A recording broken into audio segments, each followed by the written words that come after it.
Salut, on se retrouve pour une nouvelle vidéo et dans cette nouvelle vidéo, on va parler encore de conseils BTP et cette fois-ci, on va parler de tout ce qui est agent, c'est-à-dire comment taxer, quelle erreur que tu ne dois pas faire et autres. J'avais déjà réalisé ce type de vidéo autant, mais je prends le temps encore de revenir sur ce type de vidéo parce que, bon, les gens vraiment apprécient ce type de vidéo et des personnes m'ont dit de faire ce type de vidéo un peu régulièrement parce que ça les aide à pouvoir, par exemple, s'orienter sur vraiment beaucoup de choses. Voilà, donc ici, on va parler de comment taxer ton projet. Par exemple, il y a beaucoup d'erreurs qu'on a l'habitude de voir, les gens qui ont, par exemple, du mal à pouvoir taxer le projet. Quand je dis taxer le projet, vous allez voir des gens, autant lorsque j'avais réalisé une vidéo, j'avais parlé de projet à 10 000 ou bien plan de construction à 10 000, je me souviens plus trop, mais j'avais déjà réalisé une vidéo comme ça, par exemple, là-dessus autant. Lorsqu'on vous donne un projet, avant de le taxer, ça va dépendre de la demande du client. Et la personne, grâce à qui je suis en train de regarder cette vidéo, qui m'a demandé de regarder ce type de vidéo, ça peut aussi aider. Et je pense que ça va aussi aider nos petits frères qui viennent de sortir. C'est que lorsque, même pas forcément nos petits frères, il y a des gens même qui sont dans le domaine, mais qui font encore ces erreurs. Donc, c'est des éléments que vous ne devez pas réaliser parce que c'est votre travail. Tout ce qui est ton travail, il faut vraiment t'appliquer là-bas. C'est ta vie, c'est ce que tu fais, c'est ce que tu as payé pendant les cours et c'est comme ça que tu t'es aussi perfectionné jusqu'à ce que tu puisses aussi évoluer. Donc, au niveau des projets, par exemple, ici, on dit un projet complet. Donc, quand la personne a parlé du projet complet, la personne a fait vraiment beaucoup d'erreurs. C'est-à-dire, on dit à cette personne, par exemple, réalise-moi un rendu. Réalise-moi, par exemple, un devis, un plan AutoCAD, une animation 3D et autres. C'est-à-dire, ici, je reste sur les 4 éléments.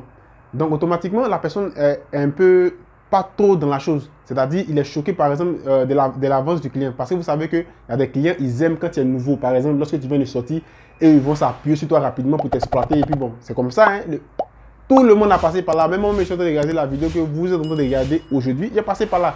J'ai passé aussi par là. C'est comme ça. Donc, il y a des clients comme ça. Donc, dans cette vidéo, le conseil que je peux vous apporter, les prix sont taxés en fonction de la demande du client. N'oubliez jamais ça. Les prix sont taxés en fonction de la demande du client.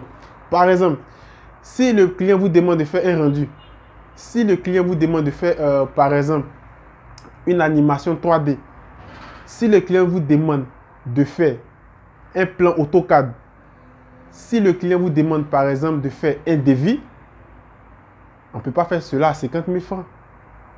C'est vrai, bon, quand je vais dire ça, ils m'ont dit non, Joël, on n'a pas le choix, mais on ne peut pas faire ça à 50 000 francs. Pour quelqu'un qui respecte par exemple son travail, on ne peut pas faire ça à 50 000 francs. Non, c'est impossible. C'est impossible. Même si tu es dans le besoin, peut-être, mais le peut-être même, attends, je vais enlever. On ne peut pas faire ça à 50 000 francs. Donc, lorsque le client te demande tout ça, tu es un professionnel. C'est pourquoi je dis, prends ce que tu fais au sérieux. Voilà, tu es un professionnel. Je vais vous dire une chose. Quand quelqu'un sait que tu fais quelque chose bien, même si tu plafonnes ton prix, il va partir, il va revenir.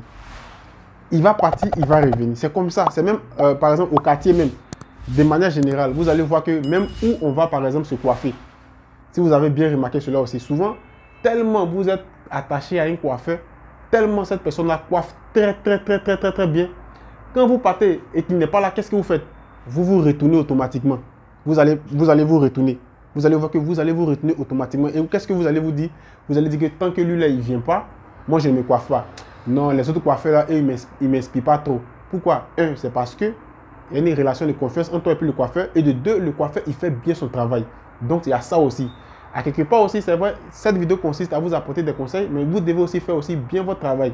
Donc, si la personne demande devis, rendu, animation, et puis plan AutoCAD, vous voyez que c'est 4 éléments différents. C'est 4 éléments différents. Donc ça, on ne peut pas le taxer à 50 000, 45 000, c'est impossible. C'est 4 éléments différents. Donc, tu vas le taxer. Le prix de ton plan AutoCAD. Le prix de ton plan AutoCAD, tu vas le taxer. Ça, le projet AutoCAD, tu vas le taxer. Le prix du rendu, tu vas le taxer en fonction de toi-même tes prix. Parce que ici, dans cette vidéo, moi, je ne vais pas te donner de prix, mais j'essaie de te donner, par exemple, des conseils. Comment ça fonctionne? Le prix du plan AutoCAD, le prix, par exemple, en revenu, le prix du devis, vous voyez que c'est différent. Vous-même, vous savez, pour faire un devis, le dos, pour faire un devis, le dos, c'est mal fatigant. Donc, on ne joue pas avec le travail. Le prix du devis, s'il veut une animation vidéo, le prix de l'animation vidéo. Et puis, s'il veut, par exemple, qu'est-ce que j'ai dit encore? J'ai dit plan AutoCAD, devis, et aussi le prix du rendu. Ça va dépendre de qu'est-ce qu'il veut au niveau du rendu. un rendu intérieur, un rendu extérieur et autres, ça va dépendre. Ça va vraiment dépendre. Donc, c'est 4 éléments. C'est en fonction de tout cela que toi, en tant que professionnel, par exemple, du BTP, tu vas prendre le temps maintenant d'évaluer. Tu évalues et maintenant, tu vas faire sortir un prix. Voilà. Tu prends le projet, tu regardes. Bon, ton devis, je peux le faire à tel prix. Voilà. Ton truc, par exemple, je peux le faire à tel prix. L'autre, je peux le faire à tel prix. L'autre, je peux le faire à tel prix. Parce qu'il y a des clients qui sont très malins. Ils vont essayer de vous embrouiller. Oh, mon petit, mon gars, il faut laisser ça. Voilà, 45 000. Non, non, travaille pas comme ça. C'est ton travail. Si tu prends à 50 000, 35 000, tu as payé ta maison comment?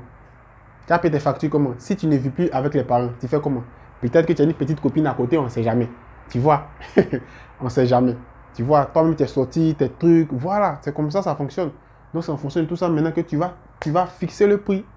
Et maintenant, tu vas dire, voilà, pour faire tous ces éléments-là, moi, je peux les faire à 300 000, à 400 000. Si tu fais ton travail bien, je ne vais pas vous mentir, c'est pas un débat.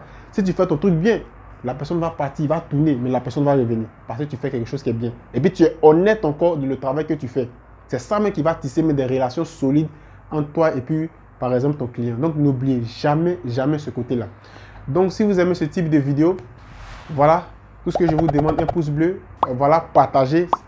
Si tu es aussi nouveau sur la chaîne, si tu me suis sur Facebook et aussi sur YouTube, voilà, n'oublie pas de t'abonner, surtout la cloche de notification pour être toujours notifié des vidéos que je propose. Et merci pour le soutien, pour toutes les personnes qui me font par exemple un retour positif. Vraiment, je vous dis merci. Je fais la vidéo aussi grâce à vous. Et voilà, je pense que c'est aussi grâce à tous ces remerciements que j'ai la force aussi de pouvoir réaliser ce type de vidéo. Maintenant, en commentaire, dites-moi quel type de contenu que vous aimez sur la chaîne. Et comme ça, on va produire ce type de contenu-là régulièrement. Voilà, donc c'est un peu ça. Et sur ce, je vous dis à la prochaine pour une autre vidéo. Ciao!